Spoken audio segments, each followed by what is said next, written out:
Deux ans après leur dernière mise à jour, pour 2021, les Versys s'enrichissent de nouveaux équipements.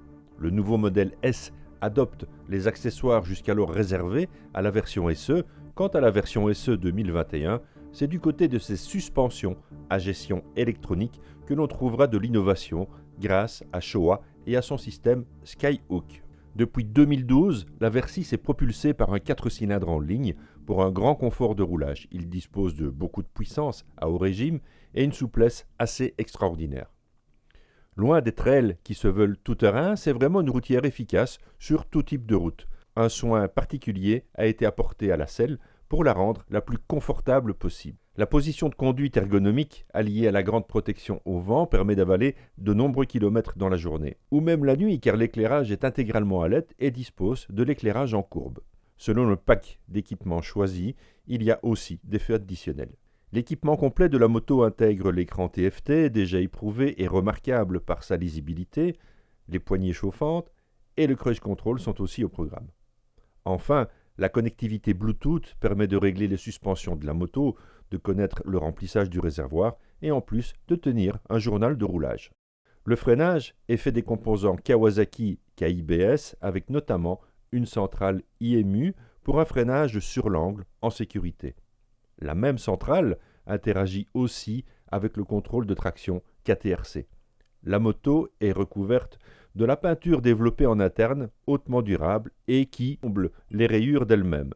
J'avoue ne pas avoir essayé. Grâce à toutes ces qualités, le public ne s'y trompe pas et la Versys fait partie du top 5 des plus de 1000 cm3 et elle le mérite bien. La gamme des gros trails routiers Kawa change donc sensiblement pour 2021 avec une disponibilité en concession dès le mois de janvier. La nouvelle entrée de gamme Versys 1000S est aujourd'hui proposée avec des équipements qui étaient apparus sur le haut de gamme SE du précédent millésime.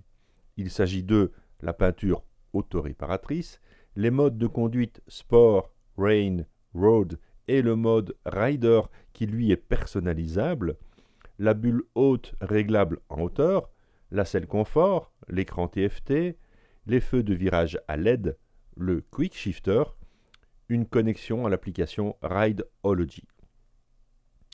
Moins de changements pour le haut de gamme SE si ce ne sont les dernières suspensions à gestion électronique signées Showa. Déjà vu sur la nouvelle Honda Africa Twin, le logiciel Skyhook adapté par Kawasaki pour les besoins de la Versys module la force d'amortissement des suspensions pour permettre aux roues de suivre les imperfections de la route tout en maintenant l'assiette de la moto la plus stable possible avec une adaptation en continu. L'objectif est ici de permettre un amortissement idéal tout en réduisant le tangage. À la clé, plus de confort tout en conservant le caractère sportif de la voyageuse. À noter que cette amélioration est très performante en duo. Cette Versys SE reste donc une machine très polyvalente, capable de vous emmener loin, vous et votre passager, dans un confort absolu. Je reste personnellement très fan de cette moto, c'est un vrai pullman, capable de performances de très bon niveau, mais surtout d'un vrai confort d'utilisation.